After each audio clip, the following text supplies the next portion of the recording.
A paz do Senhor, igreja. Pamela aqui falando do canal Desafio da Restauração. Tudo bem com vocês? Igreja, vamos orar, pedir para o Senhor falar conosco. Amém? Pai, em nome de Jesus, eu oro a Ti e peço que o Senhor fale com cada vida que está ouvindo essa palavra, Senhor. Que o Senhor entre com a Tua palavra em nosso coração, que o Espírito Santo tenha toda a autoridade para entrar e agir em nossas vidas, para transformar a nossa mente e o nosso coração, para nos dar a Tua paz, Senhor. Fala conosco, Senhor, em nome de Jesus. Retira todas as distrações e tudo aquilo que tenta nos afastar de Ti ou de estar perto de Ti e ouvir a Tua voz. Em nome de Jesus, é o que eu te peço. Amém. Amém, igreja? Igreja, o versículo que nós vamos ler hoje está em Filipenses 4, 7. 4, versículo 7, tá? Fala assim: e a paz de Deus, que excede todo o entendimento, guardará o vosso coração e a vossa mente em Cristo Jesus. Amém, igreja? Hoje nós vamos falar sobre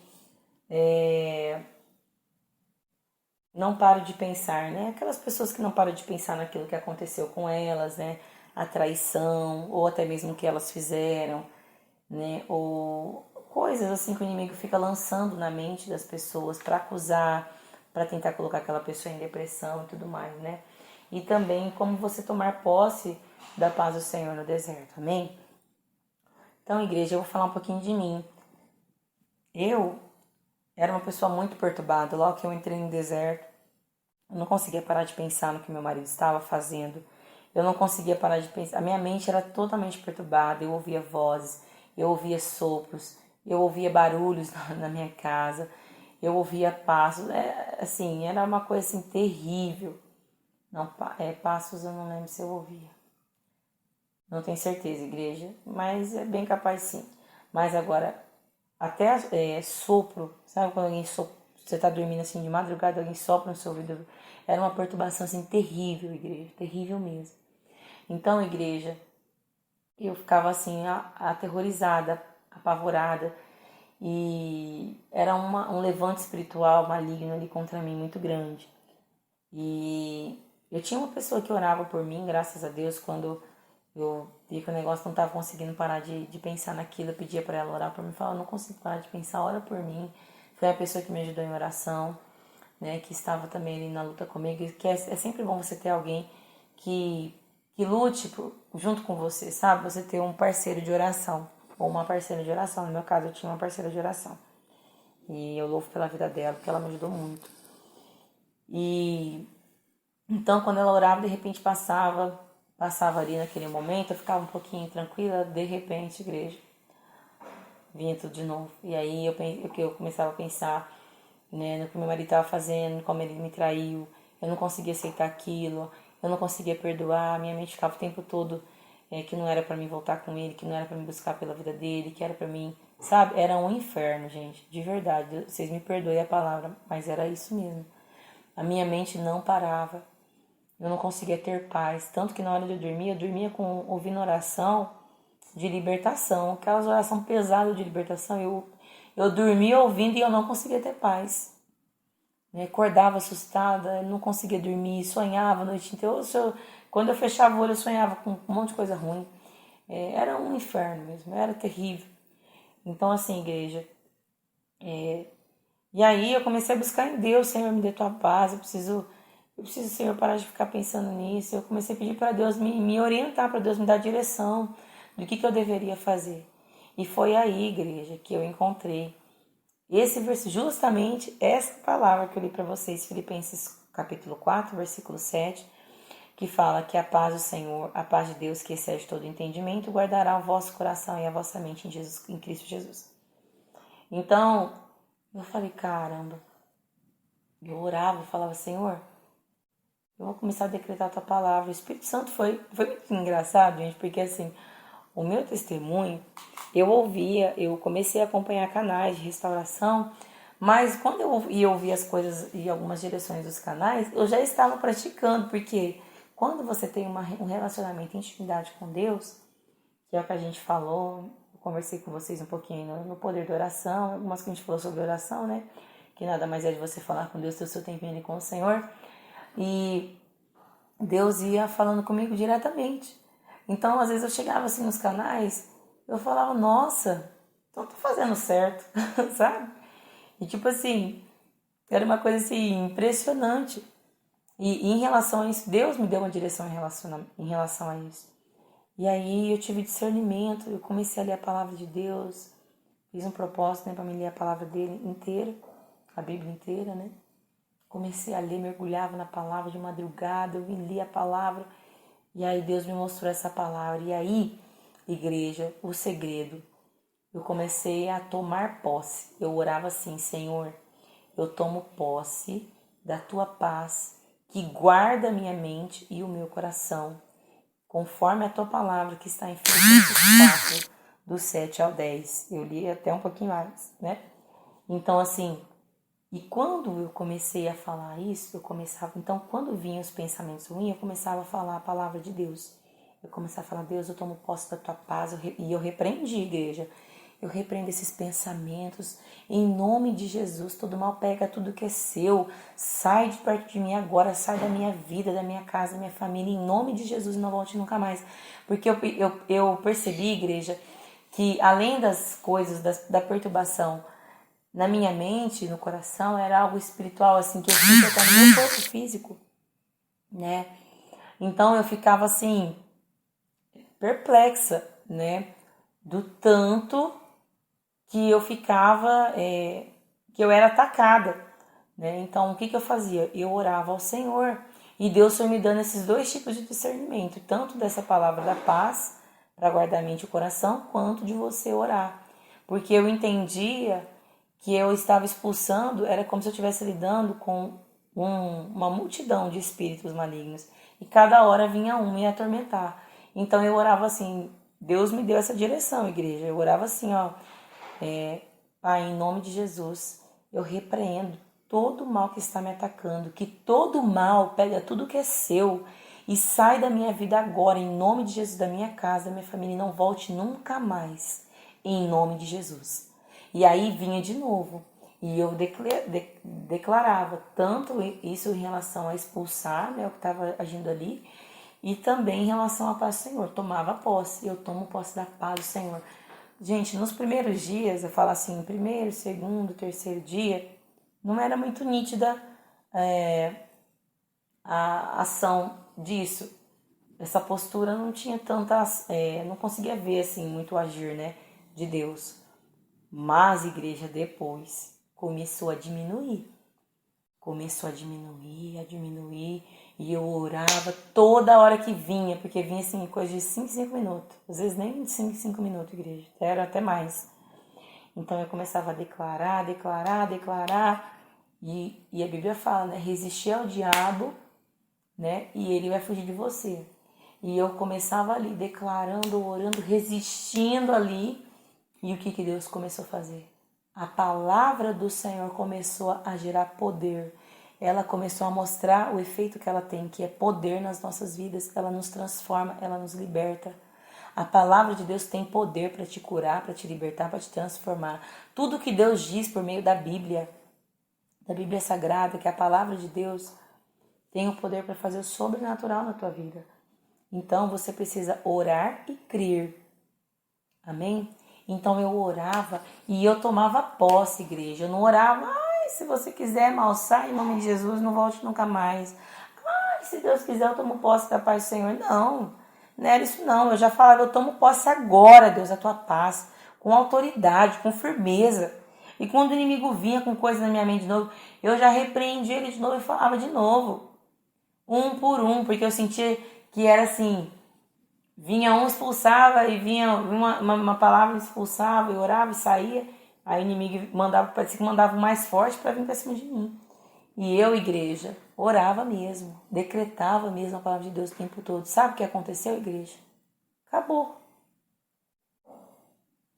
Parou. Passou-se, tipo assim, um mês quase, não lembro ao certo se foi um mês e meio, igreja, ou se foi uns 2 meses. Foi diminuindo. Às vezes era bem pouquinho, quando vinha eu já repreendia também. De repente, parava. Aí eu lembro que parou e aí eu baixei a guarda de novo. Tô um pouco melhor, né? Aí começou a passar um tempinho, tinha melhorado, já começa a esquecer, né, um pouquinho, né? Aí o inimigo começou de novo a querer vir com tudo pra minha mente, de novo. E aí eu ficava aquela perturbação, aquela coisa, e de repente comecei a orar. Eu falei, vou orar firme, vou continuar orando. E isso daí, igreja, é até hoje. É até hoje. Às vezes quando meu marido, depois que meu marido voltou, a gente fica um pouco inseguro, né? A gente fica com medo do marido fazer isso de novo, de trair de novo, de desrespeitar. E tantas coisas que o inimigo coloca na nossa mente. E para todas elas, eu não falo só em relação a isso, a traição, o que seu cônjuge fez, o que você fez. Eu falo em relação a tudo, a acusação. Às vezes você pediu perdão para Deus de algo, não estava nem praticando aquilo, e o inimigo está te acusando, você tem que falar, eu tomo posse da paz, Senhor, guarda a mente no meu coração, em nome de Jesus.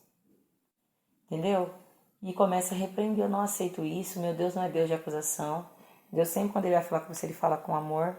Então você precisa começar a decretar a palavra do Senhor sobre a sua vida. Amém, igreja? Eu acho que é isso que eu tenho para falar para vocês. Então, igreja, vamos para cima, né? Toma posse da paz do Senhor. Não deixe o inimigo fazer ninho na sua mente. Não deixe, igreja. E outra coisa muito importante, fecha as brechas por onde o inimigo pode entrar para tentar te perturbar, né? E tem essa questão que eu vou falar com vocês agora e mais outra que eu quero falar. Então, assim, fecha as brechas. Pamela, o que é isso?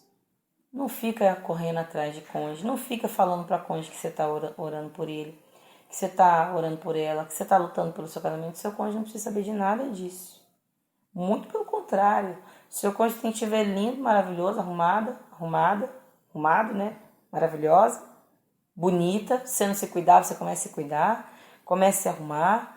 Quando seu cônjuge vir, você tem que estar com a melhor roupa, não, mas assim, você tem que estar ajeitado, bonito, arrumado, né?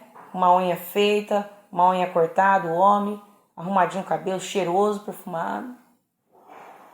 Quando vir falar com você, firme, não chora, não pede para voltar, não corre atrás. Firme, igreja. Você pode depois entrar dentro da sua casa chorar que nem criança, mas perto do seu cônjuge você vai pedir para Deus te dar firmeza. Amém? E uma coisa que me ajudou muito, igreja, que é até um detalhe que eu vou deixar aqui para vocês, que era quando eu não estava com meu cônjuge, eu estava sofrendo muito. Então eu orei para o Senhor e o Senhor ouve a nossa oração, porque Ele conhece o nosso coração. Eu falei, Senhor, enquanto eu estiver no deserto, enquanto o Senhor não for restaurar o meu casamento, para que eu não sofra da forma que eu estou sofrendo, Pai, eu peço que o Senhor retire o amor que eu sinto pelo meu cônjuge. E quando for o momento do Senhor restaurar o meu casamento, que o Senhor coloque de volta, Pai, em nome de Jesus. E eu orava aquilo sempre, né? Sempre pedi isso para Deus. E Deus fez, igreja, porque Deus ouve a nossa oração. Então, no começo, aquilo que eu sofria tanto, foi passando um tempo, igreja. Eu olhava assim pro meu cônjuge, era até estranho. Eu lutava, eu jejuava, eu guerreava, eu quebrava o pau dentro de casa na oração, né? No fogo santo lá. Mas na hora que eu vi o meu cônjuge, às vezes eu não tinha mais nem vontade de estar perto dele. Por quê? Poder da oração. Poder de você pedir para Deus e crer que Deus vai fazer. Deus faz, porque Ele faz aquilo que Ele sabe que vai ser bom para você. E Deus sabia que aquilo para mim ia ser bom e que Ele viu que aquilo ia me ajudar. Deus foi me dando estratégias, discernimentos. E eu fui colocando em prática. Então, igreja, a gente tem que fazer o que Deus nos orienta. Amém? Outra coisa, igreja, continuando aqui, né? Eu fui para esse assunto para vocês aprenderem aí, mas enfim. Essa é uma arma muito boa, viu, igreja? Enfim, não fica atrás de Facebook, de redes sociais, não. Igreja, para mim blindar e não receber nada, porque tinha OM me procurando, tinha amiga de OM me procurando, querendo fazer o inferno na minha vida. Sabe o que eu fiz? Excluí tudo. Ninguém me vê nada. Bloqueei OM, bloqueei. Eu discuti com a amante? Nunca. Uma vez que ela me chamou lá quando a gente estava para voltar, mas nunca. Nem responder, ela respondi. Bati boca com a amante, nunca fiquei atrás de nada. Então, assim, igreja, no momento do deserto, né? Então, igreja, a gente precisa se posicionar. Se você sabe que se você ficar falando com a amante, o diabo vai usar ela para te envergonhar, para te deixar triste, para acabar com a sua alegria, para te deixar no chão, você vai fazer isso para quê? Para ver o que tá acontecendo? Para quê? Aí a sua amiga, ai, não, deixa eu te mostrar o que tá acontecendo. Até colega minha, amizade minha, eu cortei. Pô, mas não vem aqui que você tem que saber o que tá acontecendo, eu não quero saber. É do fulano? Que era meu marido, né? É do fulano? Então eu não quero saber de nada. Eu não quero saber, eu não tô com ele, eu não quero saber de nada da vida dele. Se ele tá fazendo alguma coisa, o problema é dele. E se você tá sabendo de alguma coisa da vida dele, guarda pra você. Eu não quero saber. E outra, não me chama mais pra falar sobre isso. Eu era bem assim, sabe, igreja? Por quê? Porque o diabo, ele usava amigos, colegas, até familiares meus pra querer me machucar, pra querer me ferir. Ele via que eu tava me reerguendo, então ele queria me jogar no chão de novo. E quando você está se erguendo, igreja, você não pode ficar deixando as armadilhas perto de você. Você está numa guerra. Você está vendo que ali tem uma armadilha, tem um buraco ali que se você for lá, você vai cair, você vai se estrupiar, vai ficar ruim para você. Você vai lá para quê? Você vai fazer aquilo para quê? Então, se você sabe que você vai se machucar, que o diabo vai usar o seu cônjuge para te machucar, você vai falar com ele para quê que você vai falar com o seu cônjuge? Você vai ficar implorando, pedindo pro seu cônjuge voltar para quê? Ele agora, nesse momento, ele precisa ser liberto. Ele está cego, ele está perdido, ele está dominado por espíritos malignos. Então não adianta você pode falar o que você quiser, você pode mandar flor. Eu vi testemunho que o cara mandou flor, ele falou, só piorei. Mandei flor, só piorou. Eu fiz isso, só piorou. Por quê? Tudo que você faz na força do seu braço só piora. Igreja, o segredo é colocar essas coisas que a gente tem ensinado a vocês em prática e deixar Deus agir, descansar no Senhor. Você vai lá, você ora, você luta, você repreende, você faz a sua parte. A outra parte que é convencer, que é fazer o bicho pegar lá, que é trazer seu cônjuge de volta, não depende de você, é Deus. Então o que você vai fazer? Você vai esperar em Deus, você vai descansar, Senhor, me dá o descanso. Você vai confiar, Deus, estou fazendo a minha parte, Pai, eu creio que o Senhor está fazendo a sua. E Deus vai fazer. Amém, igreja? Igreja, eu esqueci qualquer outro ponto que eu ia falar para vocês. Mas amém. Se eu lembrar da próxima, eu falo. Amém? Mas eu acho que a gente abordou bastante coisa que já vai ajudar bastante vocês aí. Então, igreja, vigia, igreja. Vamos orar. Vamos vigiar. Vamos parar de ficar chorando pelo cônjuge, né? A gente chora mesmo, eu sei que é difícil. Mas o cônjuge, se você tá chorando muito, você tá assim, eu vou morrer por causa do cônjuge, igreja. Cuidado, que isso pode ser uma idolatria. Cuidado que o cônjuge pode estar no lugar de Deus, pode estar até em cima de você aí. E aí, igreja, enquanto você não colocar o cônjuge no lugar, Deus não vai fazer. Porque Deus nunca vai dividir o lugar dele com ninguém. E o primeiro lugar dele na sua vida é dele. Não é seu, não é do seu cônjuge, não é dos seus filhos, não é do dinheiro, não é de nada, é dele. Amém? Amém, igreja? Vamos pra cima. Vamos parar de ficar achando que a gente não é capaz. Você é capaz sim. Deus está te dando estratégias. Então, a gente tem que ser sábio, né? O Senhor vai ensinando, vai colocando em prática. Vai anotando aí, pega um caderninho, vai anotando, né? E vamos pra cima, amém? Que Deus abençoe. Ou vai ouvindo a palavra aí, amém? Igreja, compartilhe o canal, por favor. Não esqueça de se inscrever no canal. Deixe seu like, né? A gente até vai esquecendo as coisas de falar. Deixe seu like para que outras pessoas sejam notificadas, igreja. Ajude a gente aí. Muitas vidas estão sofrendo, igreja. O negócio tá sério. Então esse vídeo precisa chegar no maior número de pessoas, amém? E se você precisa de algum aconselhamento, nós temos um e-mail que está aqui no nosso canal, no vídeo abaixo, de aconselhamento, tá? Chama o desafio da restauração@gmail.com. E até mesmo se você está colocando essas coisas em prática que nós temos falado no nosso canal e você Deus está fazendo um milagre na sua casa, tem algum testemunho, algum relato de louvor ou algum testemunho que você quer que seja colocado aqui no nosso canal, que você entende que depois que você começou a ver essas mensagens, o Senhor fez sobrenatural e quer abençoar aqui o nosso canal para que muitas vidas sejam alcançadas, manda também para nós seu testemunho que nós iremos também colocar aqui no nosso canal. Não deixe de glorificar o nome do Senhor, amém? Que Deus abençoe. Até a próxima.